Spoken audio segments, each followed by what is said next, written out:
Pandian store சீரியலில் இனி என்ன நடக்க போகுது அப்படின்னு தான் பார்க்க போகிறோம். இங்கே தங்கமயிலோட அம்மா உள்ளூரில் ஒரு வடக்கு தெருவில் லட்சுமின்னு ஒருத்தவங்ககிட்ட பணம் வாங்கியிருக்கிறாங்க. அவங்க பலமுறை வீட்டுக்கு வராங்க. வரும்போது எல்லாமே கதவை அடைச்சி வச்சுக்கிறாங்க. அப்போ வீட்டில் ஆள் இல்லை போல் அப்படின்னு போயிடுறாங்க. இந்த சூழ்நிலையில் காற்று வரல அப்படின்னு சொல்லி கதவை திறந்து வச்சுருக்குறாங்க. திறந்து வைக்கும்போது அவங்க வந்துடுறாங்க. பாக்கியம் உள்ளவா அப்படிங்கிறாங்க. உடனே அக்கா அப்படிங்கிறாங்க. என்ன அக்கா அப்படி இப்படின்னு பேசிகிட்டு இருக்க, 50,000 வாங்கினீங்க, 5 பைசா வட்டின்னேன். வட்டியும் வேணாம் ஒன்றும் வேண்டாம், என் அசலையாவது கொடுத்தாயி ஒன்றுமே தரமாட்ற, அவன் வரும்போதெல்லாம் வீடு அடைச்சி போட்டு எங்கேயாவது போயிடுற அப்படிங்கிறான். ஆமாக்கா கொஞ்சம் வெளில போயிருந்தேன் அப்படிங்கிறாங்க. ஆமாம் இப்படியே சுற்றிட்டுருப்ப, உனக்கு என்கிட்ட மட்டுமா கடை வாங்கியிருக்க, ஏகப்பட்ட வேட்டை வாங்கியிருக்க, நான் வேறு நீ பாவப்பட்டு தந்துட்டேன், உன் மகளுக்கு கல்யாணம் அப்படி இப்படின்னு சொன்னோன்னே தான் நான் தந்தேன், நான் தரக்கூடாதுன்னு தான் இருந்தேன். அதுபோக என் பையன் சொன்னான் ஊர் பூரா கடை வாங்கி வச்சுருக்குறாங்க, எப்படி தரப்போகிறாங்க அப்படி இப்படின்னு சொல்லும் போது தான் நீ மொய் பணத்தை எடுத்து தரேன்னு சொன்னேன். ஆனால் உன் கல்யாணத்துக்கு யாருமே வரலை, அதனால் உனக்கு மொய்யும் கிடைக்க வாய்ப்பும் இல்லை, நீ எனக்கு தர வாய்ப்பும் இல்லாமல் தான் இருந்துச்சு. சரி ரைட்டு, நீ கட்டி கொடுத்த இடமாவது நல்ல வசதியான இடங்காங்களே, அதை வச்சாவது வரும்னு பார்த்தேன், ஆனால் நீ அப்பவும் தரலை. என்ன தான் நினச்சிட்ருக்க, நீ 50 ரூபா தருவியா தரமாட்டியா அப்படிங்கிறாங்க. உங்கள்கிட்ட நான் 50,000 வாங்கினது வாஸ்தவம், 5 பைசா வட்டி வாங்கினதும் வாஸ்தவம், நான் தரத்தான் போகிறேன் அப்படிங்க. எப்போ தரப்போகிறேன், என் ஆயுசுக்கு முடியதுக்குள்ளே தந்துடுவியா அப்படிங்கிறாங்க. என்னக்கா அப்படி பேசுகிறீங்க அப்படிங்க. பிறகு எப்படி பேச முடியும், லட்சுமி அக்கான்னு மட்டும் பேசினா காணாது, இந்த ஊரில் யாருமே அவன்கிட்ட பேச மாட்டாவ. நான் அவன்கிட்ட எதுக்கு பேசுகிறேன், 2 பொட்டை வச்சுக்கிட்டு இருந்தேன், சரி அவளுக்கு என்ன சூழ்நிலையோ அப்படின்னு நினச்சி தான் அவன்கிட்ட நான் பேசுவேன். ஆத்திர அவசரத்துக்கு கேட்கா கறி புளிக்கு இல்லாமல் கேட்பேன், தருவேன். எங்கள் வீட்லேயும் ஏதாவது குழம்பு கொஞ்சம் அதிகமாக இருந்துச்சாலும் கூப்பிட்டு தருவேன். சாப்பாடு சௌகரியங்களும் உனக்கு தரத்தானே செய்வேன். அவன் நான் அடுத்தோட பார்க்கணும், நீ என்கிட்ட பணத்தை ஏமாற்றணும்னு நினச்சா அது சரிப்படுமா அப்படிங்கிறாங்க. இல்லைக்கா நான் தரதான் போகிறேன் உங்களுக்கு அப்படிங்கிறாங்க. என்ன தரப்போகிற அப்படிங்கிறாங்க. இல்லைக்கா இன்னொரு 20,000 வேணும் அப்படிங்கிறாங்க. யாருக்குன்னு வேணும், 50,000 தான் எனக்கு தரக்காங்களே, இன்னொரு 20,000 வேணுமா அப்படிங்கிறாங்க. ஏக்கா தப்பாக நினச்சிக்காதீங்க, நான் மூத்த பொண்ணை கட்டி கொடுத்துருக்கோம்னா அங்கே தான் இளைய பொண்ணையும் கட்டி கொடுக்க போகிறேன், அவங்களுக்கு கடுமையான வசதி இருக்குது உங்களுக்கு தெரியும் அப்படிங்கிறாங்க. ஆமாம் மளிகை கடை வச்சுருக்காங்க, தோட்டந்தரவுலாம் இருக்குது, அவர் பேர் கூட பாண்டியன்னு சொல்லுவாங்க அப்படிங்கிறாங்க. அதுவும் நல்லா தெரியுமா அப்படிங்கிறாங்க. அவர் இந்த ஏரியாவில் ஃபேமஸான ஆள் தானே, நம்ம ஊரோடு கூட முன்னாடி மளிகை பொருட்கள் மொத்தமாக இறக்கும்போது இறக்குவார், கொஞ்சமாக கேட்டால் தானே கொண்டு வர மாட்டாங்க. மற்றபடி கல்யாண வீட்டுகளுக்கு பெரிய பெரிய இடத்துக்கு ஆர்டர் கொடுத்தா கொண்டு இறக்க தான் செய்வாங்க, நல்லா ஃபேமஸான ஆள் தான் சொல்லுங்கள் அப்படிங்கிறாங்க. அவங்க இளைய பையனுக்கு தான் என் பிள்ளையை கட்டி கொடுக்க போகிறேன் அப்படிங்கிறாங்க. அப்படியா சிழுது நெசமா அப்படிங்கிறாங்க. ஆமாம் அவர் கடைக்குட்டி பையனுக்கு தான் என் பிள்ளையை கொடுக்க போகிறேன் அப்படிங்கிறாங்க. உடனே பாக்கியம் அப்படிங்கிறாரு அவர் வீட்டார். சும்மா இருங்க அப்படிங்கிறாங்க. உடனே அவன் பையன் தான் கட்டி கொடுக்க போகிறேன், அவங்க தான் சொன்னாங்க எங்கள் சொத்தை எல்லாத்துக்குமே பிரித்து கொடுக்க போகிறோம், அதனால் 2 பங்கு தங்கமயிலுக்கும் தங்கமயில் தங்கச்சிக்கும் கொடுத்துடலான்னு இருக்காங்க அப்படின்னு சொன்னாங்க. தங்கமயிலுக்கு வந்தோடனே அவள் ஷேரில் இருந்து எனக்கு இருக்க கடனை பூரா அடைக்கணும்னு சொல்லிட்டான். அது போக சுடர்ட்டையும் சொல்லிட்டேன், எந்த கடனும் பாக்கிடக்கூடாதுன்னு சொல்லிட்டு, உங்களுக்கு மட்டும் இல்லை எல்லாருக்குமே அடைக்க போகிறேன், அதுக்கு நிச்சயம் பண்ணதுக்கு தான் எனக்கு ஒரு 20 ரூபா தேவைப்படுது, நான் தந்துடுறேன் அப்படிங்கிறாங்க. என்னம்மா சொல்கிறேன், உண்மையை தான் சொல்கிறேன் அப்படிங்கிற. ஆமாம் அப்படிங்கிறாங்க. ஒரு வாரத்தில் நிச்சயம் முடிஞ்சோன்னா நீங்கள் வாங்கிக்கோங்க அப்படிங்கிறாங்க. அப்படியா சொல்கிற, உண்மையை இதை நம்பலாமா, 50 + 20 70 போயிடாமல் எனக்கு அப்படிங்கிறாங்க. ஒன்றும் போகாது, நான் அடுத்த ஆள்கிட்ட கேட்கேன், எனக்கு கூட பிறந்த அக்கா மாதிரி உங்கள்கிட்ட தானே கேட்கேன் அப்படிங்கிறாங்க. கடன் வாங்கிறதுக்கு மட்டும் நல்லா கூட பிறந்த அக்கா அப்படி இப்படின்னு சொல்லுவேன், ஆனால் வீட்டுக்குள்ளேயே இருந்துக்கிட்டு வெளியே வர மாட்டேன், நான் கடந்து முக்கி கத்திட்டு கிடக்கணுன்னு. சரி ரைட்டு, கல்யாண காரியங்க நான் என்னத்தை சொல்லுன்னு எனக்கு தெரியலை. அது போக 50,000 வாங்கியிருக்கேன், அந்த 50,000 இன்னும் தரலை, அப்படி இருந்தும் அக்கா தாரேன், ஏன் தாரேன், பொட்டை பிள்ளை கதைக்காக தாரேன், நீ அது கரையேறட்டும், அது நல்ல மாதிரி இருக்கட்டும் அப்படின்னு தான் தாரேன். அது போக சமந்தார் வீட்டிலேருந்து பங்கு வருங்க, பங்கு வருதோ வரலையோ, நீ சமந்தார்கிட்ட பணத்தை வாங்கினாலும் தந்துடு அப்படிங்கிறாங்க. ஏக்கா நாங்கள் 4 வச்ச உடனே அவங்க எங்களுக்கு எங்கள் நடைமுறையில் எப்படின்னா, அவங்க பொண்ணுக்கு தாலிக்குடி போட வைக்கிறேன்னு சொல்லி பணம் தருவாங்க. பணம் தரும்போது எங்களுக்கு அங்கே 20 பவுன் பொண்ணுக்கு நகை போடுதுன்னு அவங்க சொல்லியிருக்காங்க. 20 பவுனில் தாலிக்குடி போடுதாவளா, அப்படி இப்படி போடுவாவா அப்படிங்கிறாங்க. அதெல்லாம் போடுவாவா, தங்கமயிலுக்குன்னு கம்மியாக போட்டாவா, 15 பவுன் போட்டாவா, இவள் கடைக்குட்டி பொண்ணு, அங்கேயும் கடைக்குட்டி பையன், அவங்க 20 பவுன் போடுதான்னு இருக்காங்க.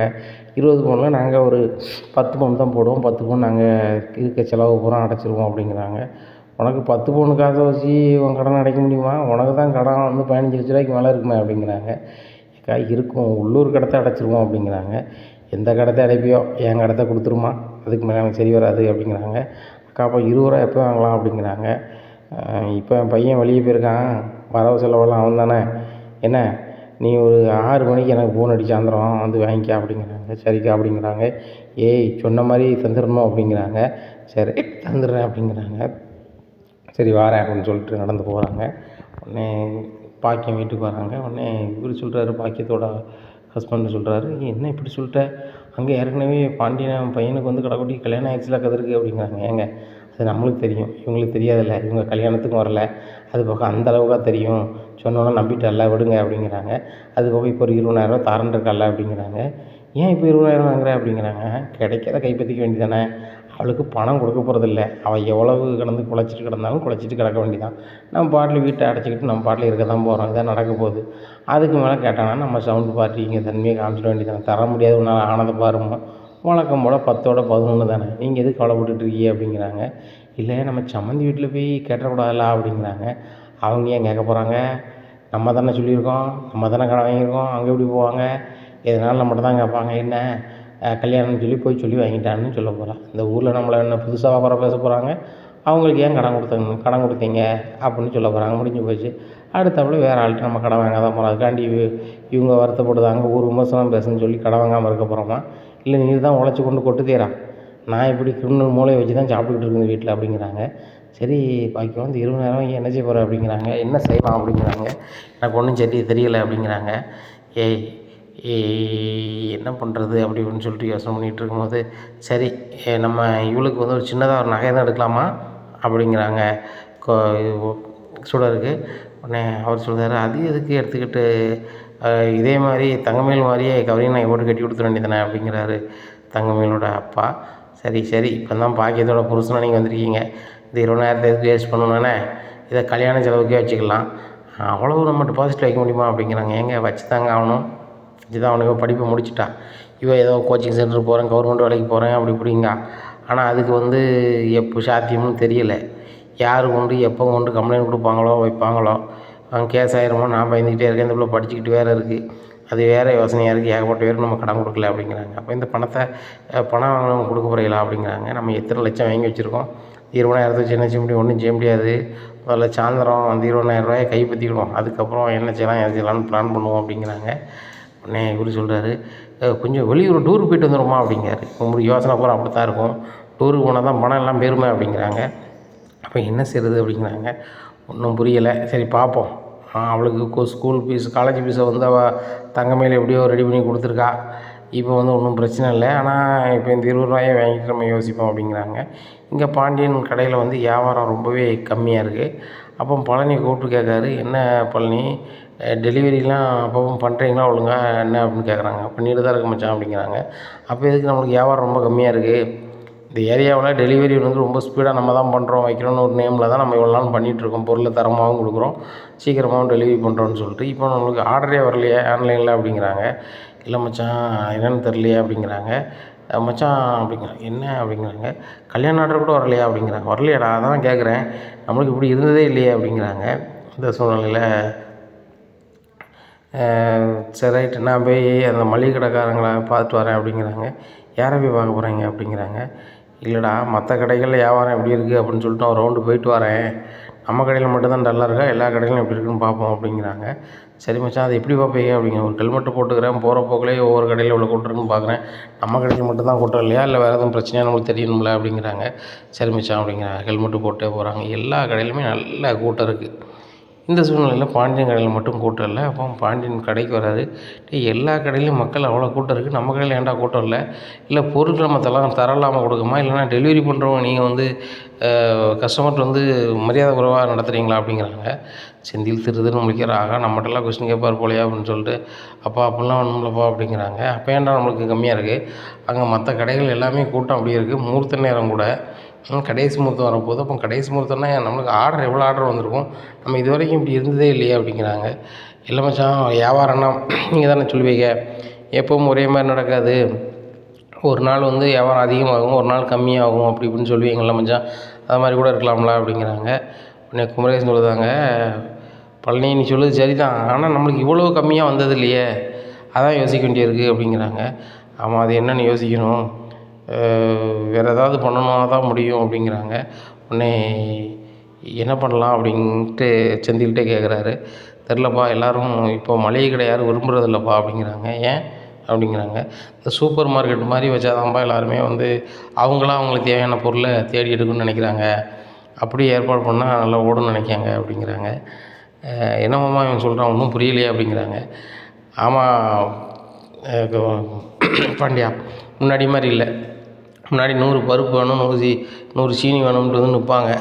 அரை கிலோ போடு, 1 கிலோ போடுன்னு சொல்லிட்டு. ஆனால் இப்போ அப்படி கிடையாது.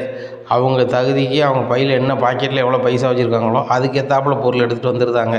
இப்போ நம்மகிட்ட 1 கிலோ சீனி அப்படின்னு சொன்னால் அந்த 1 கிலோ சீனிக்கு கேட்காங்கன்னா அந்த விலை என்ன ஓன்னு சொல்லி முழிச்சிக்கிட்டு இருக்காங்க. ஆனால் சூப்பர் மார்க்கெட்டில் பில்லை போட்டு வச்சுருந்தாங்க. 100 சீனின்னா அது 100 கிராம் கம்மியாக தான். 100 சீனின்னா என்னது, அதில் கொஞ்சம் 10 கிராம் 5 கிராம் 2 கிராம் கம்மியாக தான் இருக்குது. ஆனால் அதை வாங்கி ஃபுல்லாக காசாக கொடுத்துட்டு போகிறாங்க. நம்ம கரெக்டாக கொடுத்தாலும் நம்மகிட்ட வர்றதில்லை. இதான் நடக்குது. அதனால் நம்மளும் மற்றவங்கள மாதிரி டெவலப் ஆகணும் பாண்டியா அப்படிங்கிறாங்க. ஆமாம், அப்போ சூப்பர் மார்க்கெட்டாக மாற்றினா நம்ம இது பண்ணிடலாமா அப்படிங்கிறாங்க. பாண்டியா, ரொம்ப ஈஸி அது. நம்ம பொருளை பாக்கெட் பண்ணி அடுக்கணும், அவ்வளோதான் அப்படிங்கிறாங்க. என்ன செந்தில் உங்கள் அப்பனை சொல்லு அப்படிங்கிறாங்க. ஆமாப்பா, அவன் மளிகை கடையில் நம்ம பொட்டணம் போட்டு கொடுக்கணும்லாப்பா, இதே மாதிரி பாக்கெட் போட்டு வச்சிட்டோம்னா அப்படி இது எடுத்து தூக்கி கொடுத்துடலாம்ப்பா அப்படிங்கிறாங்க. டேய் கேரி பேக்கு நீங்கள் தானடா பயன்படுத்தக்கூடாது, வைக்கக்கூடாது, அது பெரிய தப்பு அப்படின்லாம் சொன்னீங்க, இப்போ எப்படி சொல்கிறீங்க அப்படிங்கிறாங்க. இல்லைப்பா, அதுக்குன்னே தனி இது இருக்குது, அதை வச்சு பண்ணிடலாம் அப்படிங்கிறாங்க. அப்படியா, சரி சரி சரி, அப்போ நம்ம சூப்பர் மார்க்கெட்டை தான் மாற்றினீங்களோ அப்படிங்கிறாங்க. அப்போ முதலீடு நிறைய போடணும்ல அப்படிங்கிறாங்க. உடனே பழனி சொல்லுவாங்க, மச்சான் ஆரம்பத்தில் நீங்கள் தானே சொல்லுவீங்க, முதல் போட்டால் தான் ₹2 எடுக்க முடியும்னு சொல்லிட்டு, அதான் மச்சான் போட்டால் தான் எடுக்க முடியும். நம்ம பேசாமல் நம்ம குடோனை வந்து சூப்பர் மார்க்கெட்டை மாற்றிட்டானே அப்படிங்கிறாங்க. உடனே சிரிக்கிற, டேய் உனக்கும் யாரில் யோசனையாக இருக்குது அப்படின்னு சொல்லிட்டு, ஆமாம் ஒன்று செய்வோம், நம்ம குடோனை வந்து சூப்பர் மார்க்கெட் ஆக்கிடுவோம், இது மளிகை கடையாகவே இருக்கட்டும். ஏன்னா அங்கே ஆர்டர் வரட்டும், மொத்தமாக அந்த கல்யாண ஆர்டர் போடுறது நம்ம இங்கே போட்டுக்கிடுவோம், அங்கே சூப்பர் மார்க்கெட்டு நடக்கட்டும் அப்படிங்கிற சூப்பர் யோசனைப்பா, அதான் நல்ல யோசனை. ஓ, இந்த யோசனை வர்றதுக்கு தான் நம்மளுக்கு வியாபாரம் இல்லாமல் இருந்திருக்கு உங்களுக்கு அப்படிங்கிறாங்க. அதுவும் சரி தான். அப்போ சூப்பர் மார்க்கெட்டாக இது பண்ணணும் வைக்கணும்னு சொன்னால் அதுக்கு ஒரு இது பண்ணணும்ல, ரேக்லாம் வாங்கணும்ல அப்படிங்கிறாங்க. உடனே பாண்டியன், ஆமாம் ஆளை வச்சு தான் வந்து ரெடி பண்ணணும் அப்படிங்கிறாங்க. ஏன் மச்சான் ஆளை வச்சு ரெடி பண்ணணும், எல்லாம் ரெடிமேடும் இருக்குது மச்சான் அப்படிங்கிறாங்க. டேய் ரெடிமேடு பழக்கமா அப்படிங்கிறாங்க. மச்சான் நம்ம அதை பார்த்து எடுப்போம், பலமாக இருந்துச்சுன்னா எடுப்போம் அப்படிங்கிறாங்க. அதுவும் சரி தான். அதை சொன்னால் உனக்கு தெரியுமா அப்படிங்கிறாங்க. அது தெரிஞ்ச கடை தெரியும் அப்படிங்கிறாங்க. பரவாயில்லையே, உனக்கும் இதெல்லாம் விவரம் தெரியுது அப்படிங்கிறாங்க. மச்சான் நான் என்ன சின்ன பையனா மச்சான், நானும் கல்யாணம் முடிக்க சம்சாரி வயசு தானே அப்படிங்கிறாங்க. அப்போ தான் பாண்டியனுக்கு ஓடுது, ஆமாம் என்ன இவனுக்கும் நான் காலகாலத்தில் ஒரு கல்யாணத்தை முடிச்சு வைக்கணும்ல, இவன் நம்ம பையங்களோட இவன் மூத்தவன், இவனை மச்சினங்கிற முறையில் நம்ம பிள்ளைய நினைக்காம விட்டுட்டோமோ அப்படின்னு சொல்லிட்டு, சரி சரி இவன்கிட்ட நம்ம எதையும் சொல்லக்கூடாது, இவனுக்கு தெரியாமல் ஒரு பொண்ணை பார்த்துட்டு, எப்போ அந்த பொண்ணை பார்த்துருக்கேன் பிடிச்சிருக்கான்னு பாருன்னு சொல்லிவிட்டு நம்ம முடிச்சுக்கிடணும், ஒரு கல்யாணத்தை முடிச்சு வச்சிடணும் அப்படின்னு நினைக்காரு பாண்டியன். இந்த சூழ்நிலையில் இப்போ மாமா இங்கே இருங்க, நானும் பழனியும் போயிட்டு வரோம் அப்படிங்கிறாங்க. சரிப்பா போயிட்டு வாங்க, நல்ல காரியத்தை யோசிச்சிருக்கீங்க, கோமேட்டு சொல்லணும்ல அப்படிங்கிறாங்க. மாமா நான் ஸ்டாண்டெல்லாம் பார்த்து வச்சுட்டு கோமேட்டு சொல்லாமல் எப்படி மாமா, அவள் தானே வந்து குத்துவிளக்கு ஏற்றி வைக்கணும், அவள் குத்துவிளக்கு ஏற்றி வச்ச கடை தான் இது, இன்றைக்கி ஜோதியாக இருக்கும்னா அதுதான் காரணம் அப்படிங்கிறாங்க. அதுவும் சரி தான் அப்படிங்கிறாங்க. நேராக போகிறாங்க, ஸ்டாண்டெல்லாம் பார்க்குறாங்க. ஒரு சில ஸ்டாண்ட் சரியில்லை, அப்புறம் நல்ல ஸ்டாண்டை பார்ப்போம் மச்சான் அப்படிங்கிறாங்க. பார்க்குறாங்க, அதெல்லாம் பிடிச்சி போகுது. மச்சான் இது எப்படி இருக்கு பாருங்க அப்படிங்கிறாங்க. ஸ்ட்ராங்காக இருக்குது அப்படிங்கிறாங்க. மச்சான் இந்த மாதிரி அமைப்பாகவும் சிலது அமைஞ்சுக்கணும், இது எவ்வளோ அப்படிங்கிறாங்க. இவ்வளோ வருது அப்படிங்கிறாங்க. சரிங்க நாங்கள் பார்க்க தான் வந்தோம், வீட்டில் கலந்துக்கிட்டு நாங்கள் வந்து பைசா கொண்டு கொடுத்துருவோம், நீங்கள் ஸ்டாண்டை கொண்டு நாங்கள் சொல்லுற இடத்துல இறக்கிடுங்க அப்படிங்கிறாங்க. சரி ஓகே அப்படிங்கிறாங்க. நேராக பாண்டியன் கடைக்கு வர்றாரு. மாமா ஸ்டாண்டு எல்லாம் நல்லா ஸ்ட்ராங்கான ஸ்டாண்டு பார்த்தாச்சு, அப்படிலாம் இருக்க தான் செய்து, ரெடி பண்ண தான் உலகம் தெரியாமல் இருக்கும். சரி ரைட்டு அப்படின்னுக்கிட்டு இருக்கும்போது, அப்பா அப்படிங்கிறாரு செந்தில். என்னடா அப்படிங்கிறாங்க. இப்போ சூப்பர் மார்க்கெட் ஆரம்பித்தா கண்டிப்பாக வேலைக்கு 2-3 பேர் வேணும்பா அப்படிங்கிறாங்க. ஏன், நம்ம தான் பாக்கெட் பண்ணி போட்டுருவோமே ஏன் அப்படிங்கிறாங்க. அப்பா மளிகை கடையில் நம்ம பார்க்கணும், சூப்பர் மார்க்கெட்டையும் பார்க்கணும் அப்படின்னு சொன்னால் அந்த கல்லாலையும் ஒரு ஆள் இருந்தாகணும், இந்த கல்லாலையும் ஒரு ஆள் இருந்தாகணும், அதுபோக பாக்கெட் பண்ணதுக்குன்னே 2 பேர் வேணும்லாப்பா அப்படிங்கிறாங்க. ஓ ஆமாண்ணே அப்படிங்கிறாங்க. அப்போ என்ன செய்கிறது அப்படிங்கிறாங்க. ஒரு லேடிஸ் பிள்ளையில் வந்து 2-3 பிள்ளைகள் படித்த பிள்ளைகள வேலைக்கு சேர்த்துருவோம்பா அப்படிங்க. படித்த பிள்ளைகள் எப்படிப்பா மளிகை கடையில் தூக்கி கொடுத்து இருப்போம் அப்படிங்கிறாங்க. இப்போ அந்த பிள்ளைகள் ஒன்றும் செய்ய போகிறதில்ல. இப்போ யாராவது பொருள் வாங்கன்னு வருவாங்க, அவங்களுக்கு எந்த பொருள் எங்கே இருக்குதுன்னு தெரியாது. இப்போ ஒரு சின்ன எடுத்துக்காட்டுக்கு 1 கிலோ பருப்பு வேணும், பாசிப்பருப்பு வேணும்னு சொன்னால் பாசிப்பருப்பு இந்த ரேக்கில் இருக்குது அப்படின்னு சொல்லி காமிக்கிறதுக்கு ஒரு பிள்ளை வேணும்லப்பா. அதே மாதிரி ரேட்டு சிலவங்களுக்கு வந்து படிச்சிருக்க மாட்டாங்க, அவங்களுக்கு ரேட்டு அது எதில் இருக்குதுன்னு தெரியாது. அப்போ இவ்வளோ ரேட்டு இது அப்படின்னு சொல்லதுக்கும் வசதியாக இருக்கும்ல. ஓ அப்படி சொல்லுதையோ, சரி அப்புறம் 2 பிள்ளைகள் அதுக்கு லைட்டு அப்படிங்கிறாங்க. இல்லைப்பா ஒரு ஆள் பில் போடுறதுக்கு வேணும் பார்ப்போம் அப்படிங்க. அப்போ எத்தனை பேர் தான் வேணும் அப்படிங்கிறாங்க. இப்போ நம்ம சூப்பர் மார்க்கெட்டை பொறுத்த மட்டும் ஒரு 3 லேடிஸ் வேணும்பா. நம்ம வந்து கல்லால் இருக்கிறதுக்கு நீங்களோ நானோ இல்லை பழனி சித்தப்பா பழனி மாமாவோ இருந்துக்கலாம் அப்படிங்கிறாங்க. சரி ரைட்டு, நம்ம 3 பேர் மாற்றி மாற்றி இருந்துக்கலாம் 2 கடையிலையும். அப்போ ஒரு 3 பேர் வேலைக்கு வேணும்னே. அப்போ எனக்கு வேலை உண்டுல பாண்டியா அப்படிங்கிறேன். மாமா எது அப்படின்னாலும் இந்த மளிகை கடை நம்ம 2 தான் பார்க்கோம். அவங்க சூப்பர் மார்க்கெட்டை பார்த்துட்டு போகிறாங்க, நவீனத்தை அவங்க பார்த்துட்டு போகிறாங்க, பழமை மாறாமல் நம்ம பார்த்துக்கிடுவோம் அப்படிங்கிறாங்க. அதுவும் சரி தான், புது பிள்ளைகள் புதுசாக தொழில் பண்ணட்டும் என்ன அப்படிங்கிறாங்க. யோசிக்காரு பாண்டியன். சரி அதை அப்படியே பண்ணிடுவான், வேலைக்கு ஆள் வேணும்னு எப்படி சொல்கிறது அப்படிங்கிறாங்க. எப்பா மீனாட்ட சொன்னால் எதாவது ரெடி பண்ணி கொடுப்பாப்பா அப்படிங்கிறாங்க. ஆமாம் என்ன மீனாட்ட சொல்லு, ரெடி பண்ணி கொடு அப்படிங்கிறாங்க. நேராக வீட்டுக்கு போகிறாங்க. கோமதி அப்படிங்கிறாங்க. என்னங்க அப்படிங்கிறாங்க. மளிகை கடை தொழில் அப்படியே விட்டுலான்னு பார்க்கேன் அப்படிங்க. என்னங்க சொல்கிறீங்க, அதுதானங்க நம்மளுக்கு மூலம் அப்படிங்கிறாங்க. அதுதான் நம்மளுக்கு மூலம், அந்த தொழிலை வச்சு தான் நம்ம இந்த அளவுக்கு வளர்ந்துருக்கோம், அதில் மாற்றிக்கிறது இல்லை. ஆனால் இப்போ உள்ள காலம் எல்லாமே சூப்பர் மார்க்கெட்டு அப்படி இப்படின்னு போயிட்டலாம் அப்படிங்கிறாங்க. ஏங்க அப்புறம் நம்ம குடும்பத்தினுடைய நிலைமை என்னங்க ஆகும் அப்படிங்கிறாங்க. மளிகை கடையை ஒன்றும் செய்யலடி, அது அப்படி தான் இருக்க போது, சூப்பர் மார்க்கெட் ஒன்று ஆரம்பிக்கலான்னு இருக்கேன் அப்படிங்கிறாங்க. அப்படியாங்க, எங்கேங்க அப்படிங்கிறாங்க. எங்கேயா, நம்ம ஊர்லேயே தான் அப்படிங்கிறாங்க. நம்மளுக்கு தான் கடை இருக்குங்க அப்படிங்கிறாங்க. இங்கே பாரு, குடோனில் நம்ம பொருளை பூரா எடுத்து வச்சுருக்கோம் சரியா, அதே குடோனை நம்ம என்ன செய்ய போகிறோம்னா சூப்பர் மார்க்கெட்டாக மாற்ற போகிறோம். சுற்றி ஸ்டாண்ட் அடித்து அந்த பொருள் இருக்கிற குடோனில் இருக்கிற பொருளை தூக்கி அதில் வைக்க போகிறோம், அதை பாக்கெட் பண்ணி வைக்க போகிறோம், அவ்வளோதான் அப்படிங்கிறாங்க. எங்க இந்த யோசனை உங்களுக்கு யாருங்க சொன்னா அப்படிங்கிறாங்க. செந்தில் தான் சொன்னால், பழனியும் தான் சொன்னான்னு வச்சுக்கோங்க. 2 பேரும் தான் இது சொந்தமான ஐடியாவில் இருக்காங்க. நான் தான் பழமையாளணுன்னு நான் தான் மளிகை கடையை வச்சு இருந்துட்டேன். இன்றைக்கி கொஞ்சம் வியாபாரம் இல்லாமல் இருந்துச்சு. அப்போ தான் அந்த யோசனையில் எல்லா கடையிலையும் வியாபாரம் இருக்குது, இங்கே நமக்கு வியாபாரம் இல்லையானும் போது எல்லோரும் சூப்பர் மார்க்கெட்டை தான் விரும்புகிறாங்க. மளிகை கடையில் நின்று வெயிட் பண்ணி நம்ம கட்டி கொடுக்க வரைக்கும் வெயிட் பண்ணதுக்கு அவங்களுக்கு நேரம் இல்லை, ரொம்ப பரபரப்பாக இருக்காங்க. அதனால் அவங்களுக்கு பிடிச்ச பொருளை, அவங்களுக்கு கண்ணுக்கு பிடிச்ச பொருளை எடுத்துகிட்டு விலைக்கு ஏற்றாப்புல எடுத்துகிட்டு போகணும்னு ஆசைப்படுதாங்க. அதுபோக இந்த வாளியையோ இதையோ தள்ளிக்கிட்டே போகணும், இழுத்துக்கிட்டே போகணும், பொருளை ராயலாக இருக்கணும்னு நினைக்காங்க, பழைய மாதிரி இல்லை அப்படிங்காங்க. அப்போ அவங்க சொல்லுவதும் சரியாக தான் இருக்குது, காலத்துக்கு ஏற்றாலும் ஓடித்தான் ஆகணும்.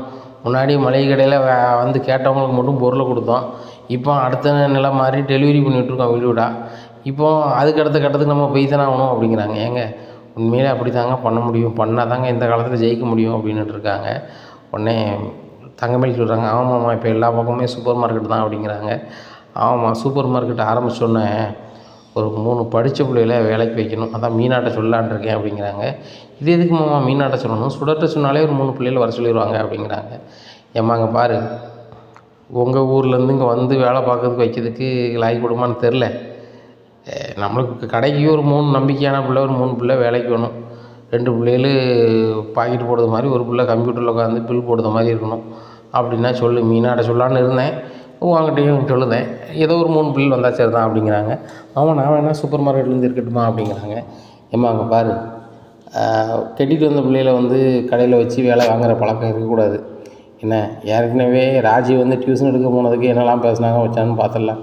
எது வீட்டில் எப்படி பேசுனாங்க அந்த மாதிரி பேசுவாங்க. வந்த பிள்ளைகளை வேலையை வாங்கி சாப்பிட்டு வைப்பாங்கம்மாங்க. அப்படி பழக்கம் பாண்டியனுக்கோ பாண்டியன் பிள்ளைகளுக்கோ என்றைக்குமே வராது, வரையும் விட மாட்டேன். ஏன்னா வீட்டில் இருக்கிற பிள்ளைகள் சந்தோஷமாக வீட்டில் இருக்கவங்களுக்கு என்ன பொருள் வேணுமோ நான் கடையிலேருந்து உங்களுக்கு கொடுக்கும், அதுக்கு ஒன்றும் பிரச்சனை கிடையாது. சம்பளம் கொடுத்துட்டாலும் பரவாயில்லை, 3 பேருக்கு சம்பளம் கொடுத்துடலாம் அப்படிங்கிறாங்க. சரி மாமா அப்படி இப்படின்னுட்டு இருக்காங்க. ஏங்க அப்படிங்க என்ன அப்படிங்கிறாங்க. அப்படியே பழனிக்கும் செந்திலுக்கும் சம்பளம் கொடுக்கலாம்லாங்க அப்படிங்கிறாங்க. உடனே பாண்டியன் அப்படி பார்க்குறாரு. இங்கே பாரு கோமதி, இந்த கடை 2 பேருக்குமே வந்து உரிமையாளர் மாதிரி இவங்களுக்கு என்ன சம்பளம் கொடுக்குறது அப்படிங்கிறாங்க.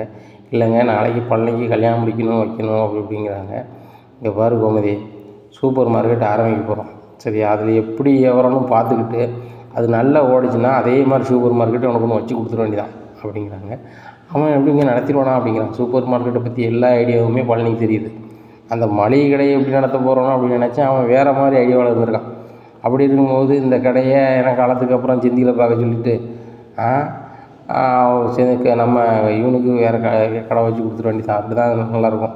ஏன்னா ஒரே ஊரில் மட்டையாக அடிச்சுட்டு கிடக்கணும், அதுபோக அவனுக்கு கொஞ்சம் பட்டணத்தில் வச்சு கொடுத்துட வேண்டியதான் பழனிக்கு அப்படிங்கிறாங்க. உடனே ஏமாம்மா அவங்களுக்கு நம்ம வச்சு கொடுக்கணும், அவங்க வீட்டில் தான் நிறைய சொத்து இருக்குது அப்படிங்கிறாங்க. உடனே பாண்டியன் சிரிச்சுக்கிட்டே கோமதி தண்ணி கொண்டா அப்படிங்கிறாங்க.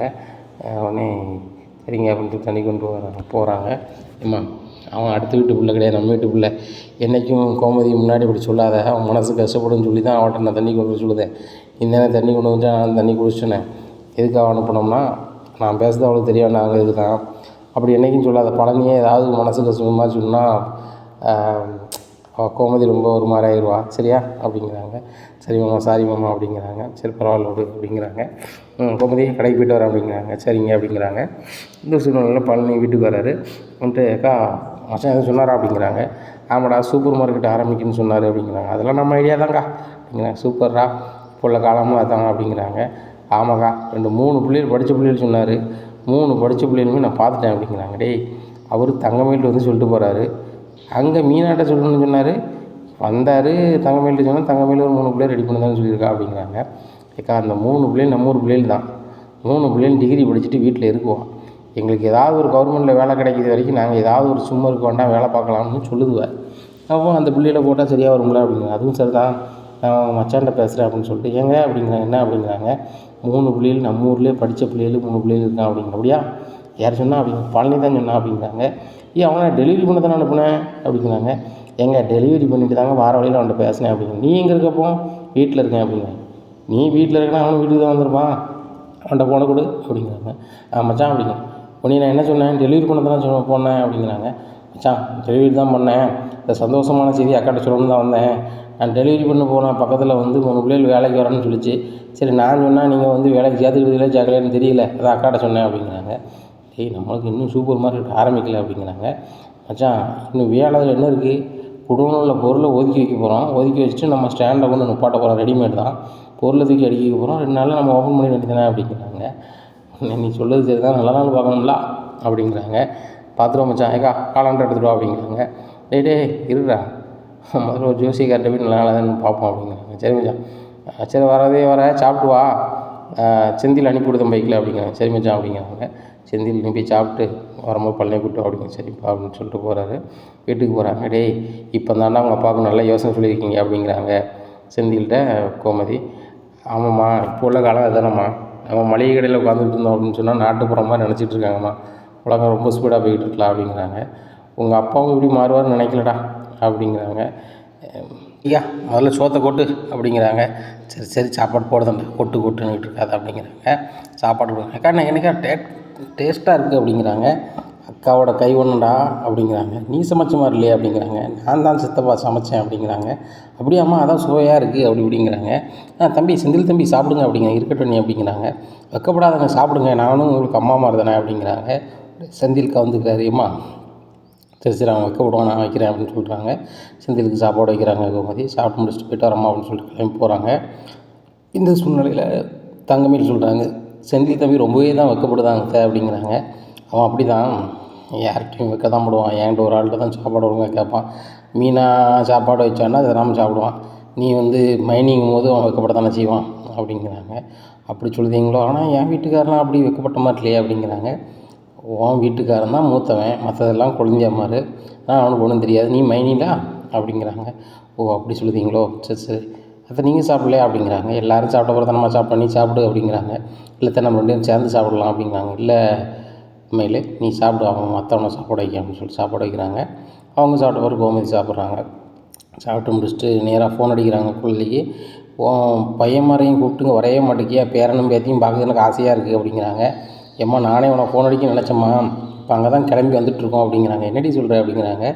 ஆமாம்மா, அங்கே தான் கிளம்பி வரோம், நம்ம ஊர் கோயில் திருவிழாவில் 10 நாள் திருவிழாலாமா, நாளைக்கு கொடியேற்றுறாங்களா அப்படிங்கிறான். ஆமாம், கொடியேற்றுறதுக்கு சொல்லலான்னு தான் எனக்கு ஃபோன் அடித்தேன், நீனே சொல்லிட்டேன் அப்படிங்கிறேன். ஆமாம்மா, நான் தான் கிளம்பி வரேன், இன்னும் 10 நாளைக்கு என் பிள்ளைகளோடு அங்கே தான் இருக்க போகிறேன் அப்படிங்கிறாங்க. அப்போ லீவு கிடையாதா அப்படிங்கிறாங்க. ஏம்மா என் மக்கமாருக்கெல்லாம் பரீட்சை முடிஞ்சிட்டுமா அப்படிங்கிறாங்க.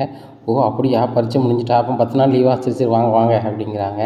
உடனே உங்கள் அப்பா ஒரு சந்தோஷமான செய்தி உனக்கு சொல்ல போகிறாரு அப்படிங்க. என்னம்மா அப்படிங்கிறாங்க. நம்ம மளிகை கடை சூப்பர் மார்க்கெட்டாக போகுது அப்படிங்கிறாங்க. ரொம்ப சந்தோஷமா, அப்படி தாம்மா எல்லா பக்கமும் செய்கிறாங்க, அப்படி செஞ்சால் தாம்மா வாழ்க்கையில் ஜெயிக்க முடியும். அப்பா வந்து பழைய ஆள் அப்படியே நடத்திகிட்டே இருக்காங்க, நான் அப்பாட்ட சொல்லணும்னு நினைப்பேன்.